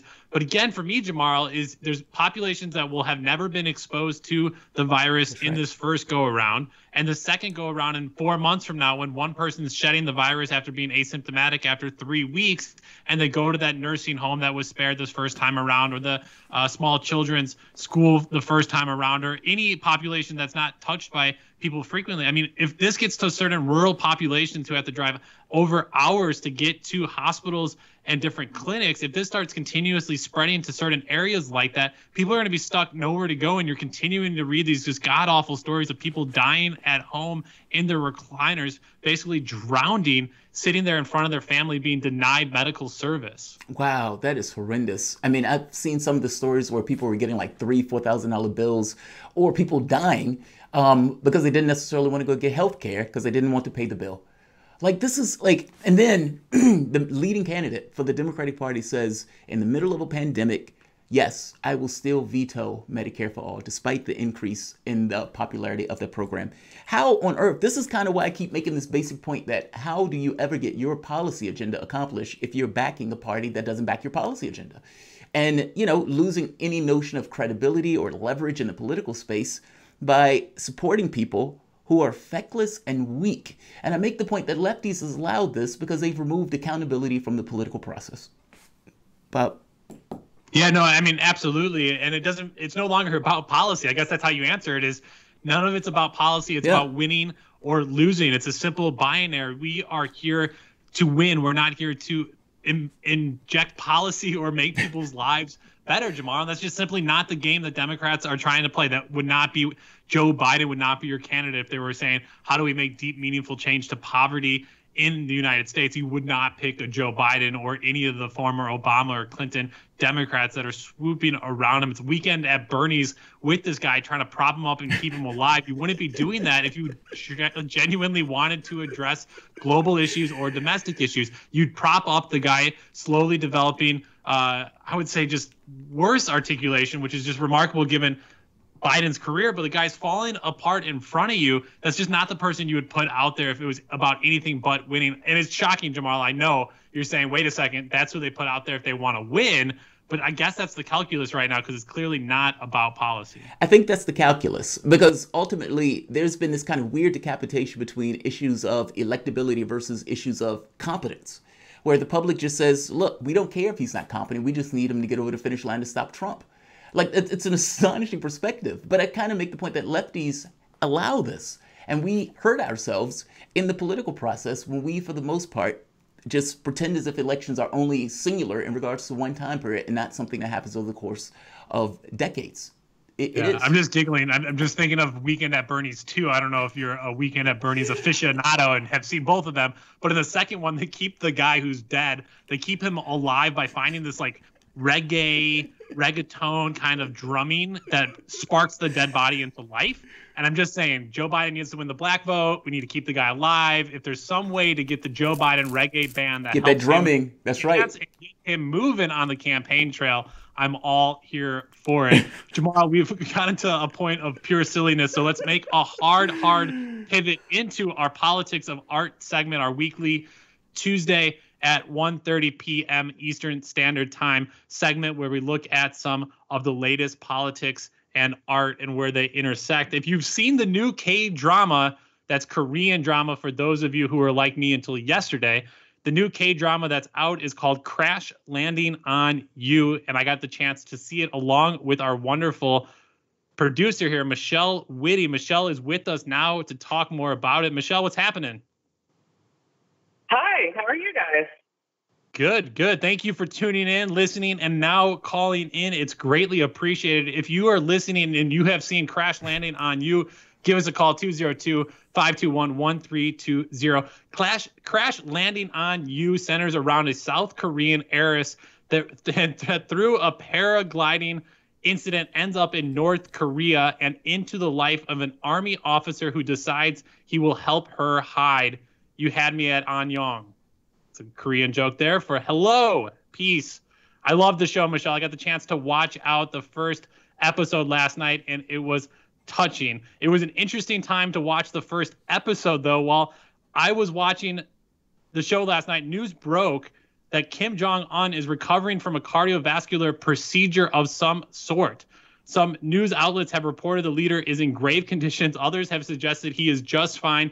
And then there is CNN, who had this insightful piece of reporting on the story, touching on the fact that Kim had been missing from key national events the last week. CNN writes, experts are unsure of what to make of Kim's absence from any festivities celebrating his grandfather. When North Korean leaders have not shown up to those important celebrations in the past, it has portended major developments, but it also has turned out to be nothing. Yeah, great story there, CNN. Maybe it's everything, maybe it's nothing. We don't know. So long story short, the West has no idea what is really happening. The vast majority of what we know about North Korea comes from really bad journalism or is filtered through Western or anti-reunification propaganda. Michelle, I appreciated watching Crash Landing on You for the mere fact it showed North Koreans as humans with emotions, with desires and wants. It gave North Koreans nuance and personalities capable of free thought and expression. Michelle, I thought the show was great, and if anything, seemed like a great show for Kim Jong-un to check out while he recovers. I mean, maybe Kim Jong-un is suffering from a broken heart because the show has ended and he has to rewatch it. No spoiler alerts, please, for me. I'm just an episode in, and I was already emotionally wrecked after that first one. It's really fun. So I was on to K-dramas by a friend of mine who's a K-drama enthusiast. And I went out with her. Like, we went out to the woods. We went out to West Virginia, and we're going hiking. And was staying at a friend's place out there. And we got back at the end of the night, and I was like, good, time for, like, drinks and conversation. And she said, look, I'm really sorry, but it's the second to last episode of the show I've been watching, and I have to watch it. I can't talk to you. And so I actually started this series on the second to last episode, which is great. So I encourage you to get through it. But yeah, I mean, one of the most surprising things to me was that of course, look, it's not perfect, right? But it is an incredibly empathetic and humane depiction of life in North Korea.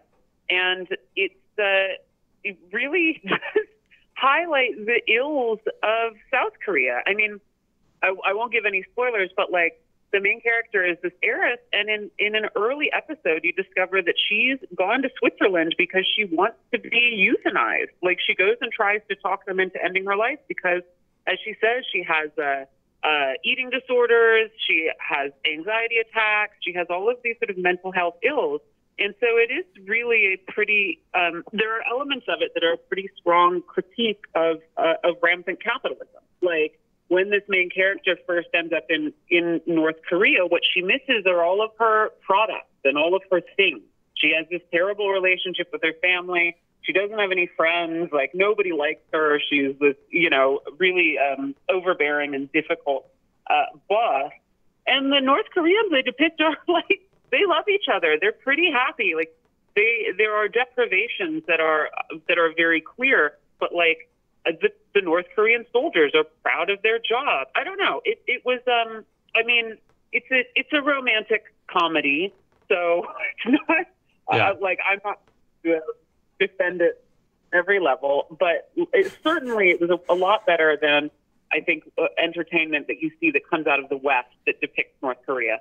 And I think that's what art does so powerfully to me, Jamarl, is that it exposes us to the other. And so often we just have one framing that all things China are the Chinese government or the Russian government or the North Korean government. We don't have an imagination so frequently because we're so inundated with this kind of U.S. imperialism, exceptionalism, that all other things outside of here are bad. And then we distort who the government is in relation to people, and we distort governments and rarely ever look to why people would actually support a government just because we're told by our unnamed intelligence sources that these people are bad, and it kind of just is bought hook, line, and sinker. And in this show, Jamarl, which was really powerful, is it showed a diversity of people within these different countries of South and North Korea, and it just talks and shows these people as humans, some with really messed up principles and values, others just trying to live their lives and get by with their own personal aspirations.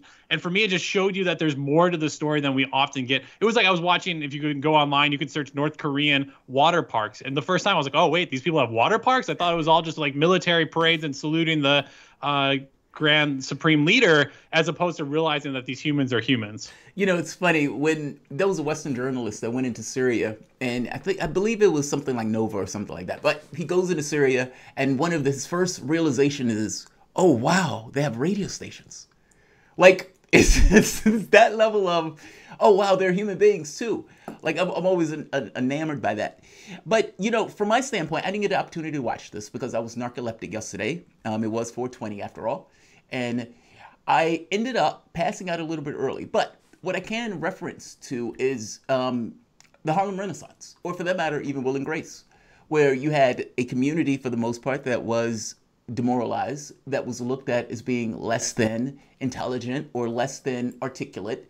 And you have these plays, you have these artwork, you have poetry, and the thought becomes, oh wow, these people have thoughts just like us. As if the reality of that these are human beings never quite, you know, actually got in until you could actually look at their reality from a third-person experience and identify with a character who, under normal circumstances, you're not living their life. You can't see how they live their life. You don't necessarily identify with. I think that's the beauty of art. Honestly, I mean, what you guys describe here, where you can, like Michelle says, she doesn't necessarily stand by everything in it because it's a rom-com. By the same token, having a different portrayal than what you would get in the West is a powerful experience. When I was traveling, that was kind of my experience from that. And I do think art allows you as a gateway to do that without necessarily leaving your living room. Yeah, Michelle Whitty. Also, I think it's something that we should probably remember too, is that, of course, a South Korean art product is going to give us a much more nuanced and humane representation of North Koreans because they're the same people and they're geographically right next to each other. And I think it probably behooves us to remember who, in fact, is mostly standing in the way of reunification on the Korean Peninsula. You know what I mean? Koreans overwhelmingly elected a government that explicitly is intended to be warm toward North Korea, and that has made some incredible historic breakthroughs over the last couple of years. You know, so I don't think it's not North Koreans or South Koreans who are necessarily keeping this partition alive. It's absolutely the weight of the United States, the U.S. foreign policy that's part of that division. Yeah, 202-521-1320. And yeah, it's obviously a trust building kind of exercise for Koreans to be seen together, to see that this could exist. And it's important for younger generations too, as the longer the conflict is normalized, as if there is no other option. Too often people are segregated. So just because younger populations are somehow supposed to be more intellectually curious or the kind of future carriers of prosperity and development, if they're not actually being shown this history or how similar they are, Michelle, that often could be disappeared. Michelle, I was curious what you thought of. You read quite a few different reviews. It was interesting getting people. There was people on the writing staff that were from North Korea or Korea itself, and other people had different feedbacks, actually seeing themselves portrayed in media for the first time. Oh, yeah. I mean, I thought it's hilarious. It's a really funny show. Like, the characters are all really sympathetic. I don't know. I thought that, I thought the writing process also was interesting that, yeah, there were people originally from North Korea who were involved in the writing process. Also, I don't know if you remember when the executive producer of Parasite was accepting the Oscar for that film, which was also a Korean production. But she thanked her South Korean audience and said, you know, thank you so much. They definitely let us know when we stray from doing what they want or what they expect. And it reminded me of this tidbit about K-dramas, which they're short. You know, they don't go on for years and years. They're like tight 10, 15, 20 episode series, and they're produced really fast, often, or sometimes at least, so fast that the ending of the show isn't written as the show is going on, and audiences will get really engaged and like demand that certain things happen or not happen with their characters, which I think is wild. Like, can you imagine being like to Game of Thrones, being like, no way, man, this cannot happen. Got to do something. Like, it's just a really interesting audience participation method of creating this like commercial art product. You know, that can go good or bad, right? I mean, because Game of Thrones, my wife and I, at the very last episode, no spoilers, nothing like that, I promise. But my wife says, you're going to hate the ending. And I was like, it can't be that bad. She said, you're going to hate the ending. She said, people hate the ending. And I'm like, there's no way. This series has been so good. There's no way they killed it in the ending. I hated the ending. And the reality of it is, the ending was probably more right than not. You know, like if you let the audience choose that ending, Jon Snow is going to be the hero of that particular film as opposed to Jon Snow being, you know, not so much. So I could kind of see where that goes good and kind of see where that goes bad, even though I guess it would have a certain degree of audience engagement that would be heartwarming, I suppose. I just think it's an interesting model. I think that, you know, and also, I mean, yes, it could be bad, but hey, I think a problem that a lot of, at least American kind of mainstream art suffers from is treating its audience like fools. It's not fun to watch something that, you know, is just so divorced from reality that you can't recognize any of the characters in it or recognize any of the conditions under which they live, or to watch stuff with moral messages that are pounded into your skull from the very first moment.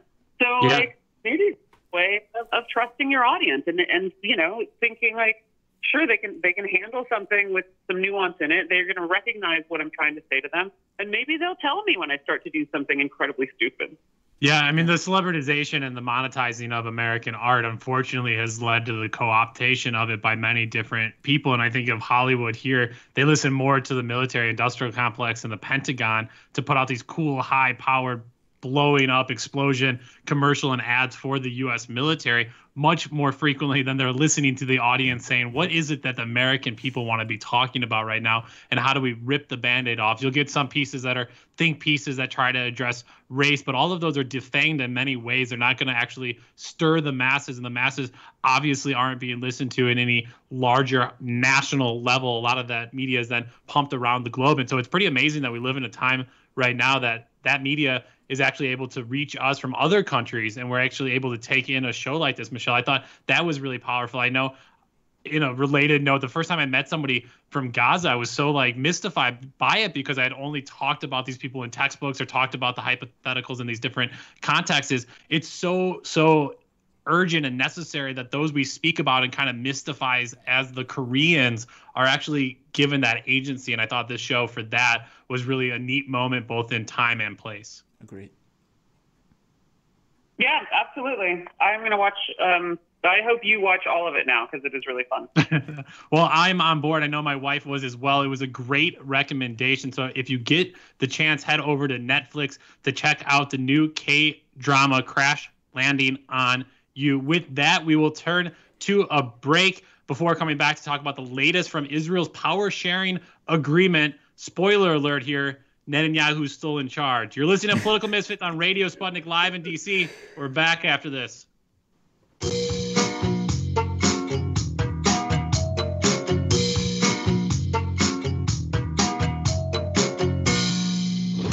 Get nerdy on Wednesdays with Revelations. The Political Misfits look into the world's mysteries and a lot of UFO stuff.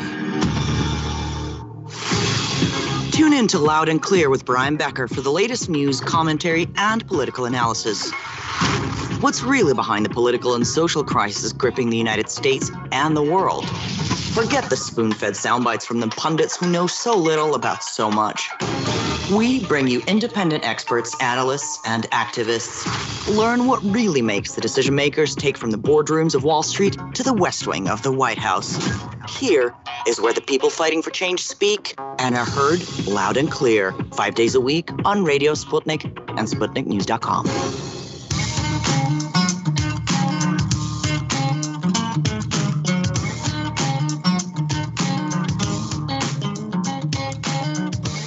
Welcome back to Political Misfits on Radio Sputnik, where we bring you news, politics, and culture without the red and blue treatment. I'm Bob Schlehuber here with Jamarl Thomas. Our final 15 minutes with you today. We'll be back with a brand new episode, 12 to 2 p.m. Eastern Standard Time. Hang out on Sputnik Radio all day right after us by any means necessary with the great Jacqueline Luqman and Sean Blackman. We want to fit in one more story here so we don't miss anything on today's show. The big story we have to get to, King Bibi, a.k.a. Prime Minister Benjamin Netanyahu, remains in power in Israel after his Likud party is able to form a unity government with quote-unquote rival Benny Gantz. Wow. The agreement will head off the need for a fourth election and will see cabinet positions shared between Netanyahu's Likud party and Gantz's blue and white party. Netanyahu and Gantz will serve 18 months terms as prime minister. Crucially,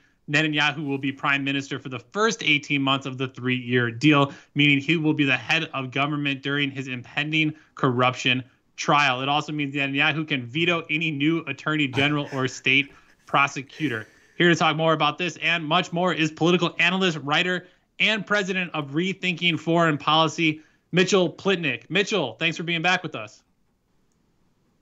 It's good to be here again. Mitchell, it first was Prime Minister Netanyahu, then it was King Bibi.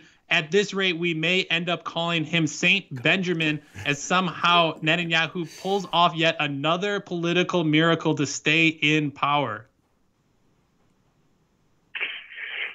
He did, and I have to say this one's probably the most remarkable. He's now, last summer he passed David Ben-Gurion as the longest tenured prime minister in Israeli history, which is pretty amazing considering he doesn't have anything close to Ben-Gurion's appeal. There's really not a lot of real love for Netanyahu. He never, his Likud party's never won as many as even a third of the Knesset seats. So he's always had to cobble together these various coalitions. And the reality is that the center right, centrists, and certainly the left have not come up with anybody who can reasonably challenge Netanyahu, and for that's probably the biggest reason that he's managed to stay in power as long as he has. Make a brief note here on Gantz and the blue and white party. Anything left of it here, and obviously Gantz tried to frame himself as the opposition, but in many ways, at the end of the day, the two agreed to a power-sharing agreement, and it means Likud, and it seemed like blue and white was fine with this as well, are going to continue forward with their promise to annex large parts of the West Bank by July 1st, provided the plan receives Trump administration approval. Yeah, I mean, we have to remember when we're looking at it from outside of Israel, the question of the Palestinians and the occupation is not at the top of the Israeli political agenda. So those of us on the outside, that's what we're primarily concerned with, whatever side of that question we are on. But within Israel, it just, the occupation has become so normalized, and more than that, Palestinians have become so invisible, so frankly irrelevant to most of the Jewish population in Israel, and that's 80% of Israelis, that it's not really much of a political issue there. So in that context, Gantz is in some ways a real contrast to Netanyahu. Some of their domestic policies, and certainly in terms of democratic structures, Gantz is much more interested in maintaining an independent judiciary, making sure that the Knesset has power, as opposed to giving more to the prime minister. So things like that. There's a real difference between the two. But in terms of the occupation and annexation, the biggest difference is simply the question of political pressure. Netanyahu, before this election, or at least before this unity agreement, felt a lot of pressure from the right to quickly annex and just grab up as much of the West Bank as possible. Whereas Gantz recognized that that was probably a little foolhardy if you have ambitions to also for Israel to strengthen its relationships with the Gulf states, to maintain its relationship with Egypt, to not completely destabilize Jordan, and Gantz wanted to go a little slower, as did the Trump administration. As we know, when Trump unveiled his deal of the century, most entitled ever, the right immediately, the Israeli right immediately pounced on and said, "Great, let's grab up the whole West Bank except for Palestinian towns." And the Trump administration said, "Wait a second, slow down. We want to make sure that this is going to work for our Arab partners, particularly the Gulf states," and that caused political problems for Netanyahu. So this unity agreement, which freezes out the most far-right party, Yamina, which is headed by former Netanyahu allies Ayelet Shaked and Naftali Bennett, that party is looking, at least for the moment, like they're going to be outside the coalition. Even if they agree to come in, they will have diminished power. And because the more center-right parts of blue and white, because blue and white split over this, so only half of that party is actually joining in with the government now, Gantz's half. That will balance it out so that essentially Gantz's program for annexation, which Netanyahu really does not mind at all, will move forward, and that is that it will be done in coordination with the Trump administration. Gantz puts it as, in coordination with the international community and the Palestinians, which is, of course, absurd. I mean, the Palestinians are not going to coordinate annexation with Israel. But they do want to. They do want to do this in coordination with the Trump administration. Frankly, so does Netanyahu. And by getting some of the far right out of a position of power, even if they come into the coalition, but having less influence, he should be able to do that. Whether they'll get it done by July is somewhat questionable, but we can certainly say that the Trump administration will want to find a way forward on this long before the November election, because Trump's election strategy is to throw more and more red meat to his base. And this is his evangelical base about as red as the meat gets. I'm curious, what are the political differences between Gantz and Netanyahu? I mean, is there that much of a disparity between these two political figures? I mean, it couldn't be that much. I mean, they were able to join a party together, right? Well, there's some. Domestically, there's some. Not when it comes very much to the question, as it says, of the occupation and the question of the Palestinians. The biggest difference is simply respect for the rule of law and the idea of democratic structures. Which is, of course, different from major democratic ideals. Neither Gantz nor Netanyahu wants to do anything to disrupt Israel's ethnocracy, but Gantz is a patriot. I mean, I think that would be the way I would. One of the biggest differences I would point out. I mean, probably the most fundamental was Gantz is a patriotic Israeli. He wants what's best for Israel. Netanyahu is much more venal. He's much more self-interested, and he wants essentially what's best for Netanyahu, and that's what this is all has been about. On a policy level, the differences aren't tremendous just because Gantz doesn't have much of a policy. So the meaning behind that is that Gantz is a bit more open to various political pressures. He is a bit more open to sort of being pushed in a more liberal direction on social issues, on some economic issues. He's mostly indifferent to a lot of that, but his coalition is much more centrist. So they're less interested in things like religious involvement in public life, religious control of certain public institutions, marriage, death, things of that nature. and questions of, for example, LGBTQIA rights. Gantz is hardly a champion, but he's certainly somebody who, for political reasons, would have no problem voting in favor of increased rights for queer people, whereas Netanyahu's entire base is either or religious and would be against that. So, there are matters like that where they do have some significant differences. But again, for those of us outside of Israel, those things don't matter nearly as much. Let me ask you something else about the Palestinian Party in Israel. My understanding is that the Israeli or the Jewish parties don't necessarily align with the Palestinian parties. Effectively, the joint, they're right. They're effectively isolated, or they're frozen out of the political process in a sense of joining with the other Jewish parties. So, what is their effectiveness within the context of the political space if they're being frozen out in this way?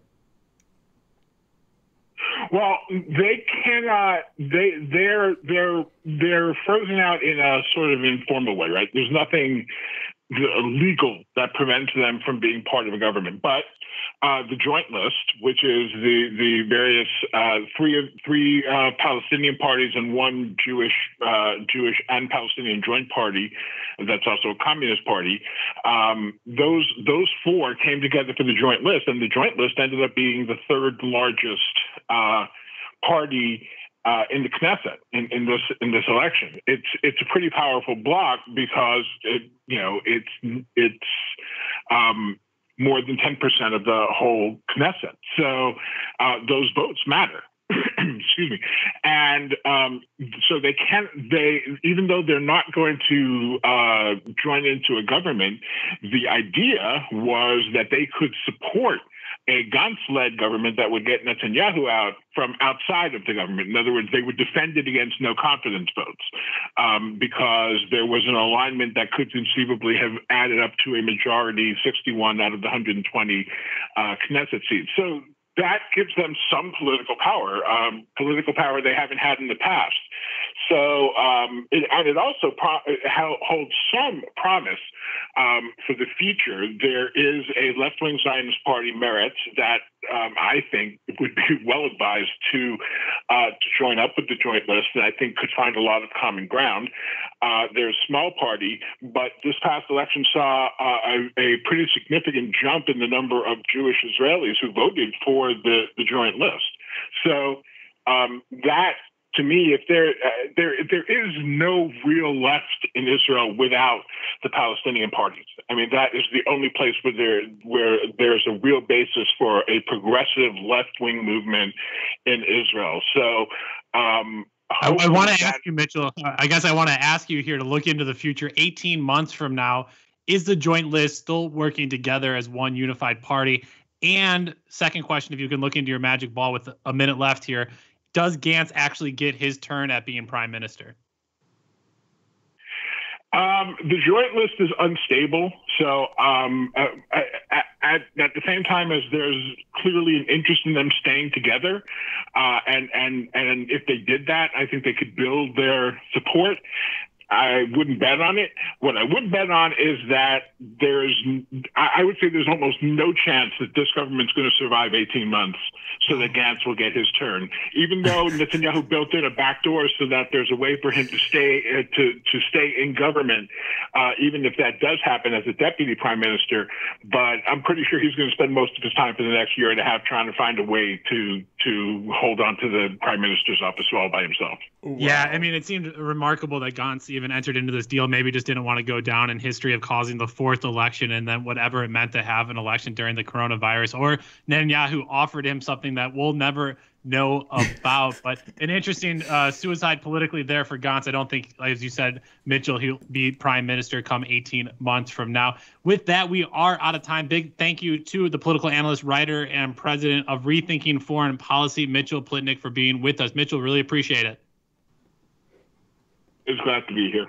Great. Thank you to all of our guests today. That was Mitchell Plitnick, along with Gilbert Mercier and Dr. Anonymous. Thank you, as always, to Ryan, Dimitri, Andre, and Saul, and the entire Sputnik News team. Shout out to Michelle, our wonderful producer and host. She threw me off double duties today, producing and a guest spot. Michelle witty. On behalf of Jamarl Thomas and myself, Bob Schlehuber, thank you for listening. Now get back to organizing. Guys, I appreciate you guys for joining us for the show.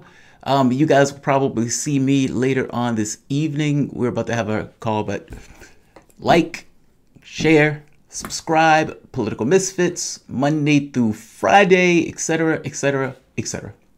Thanks all. Have a good one. Bye-bye.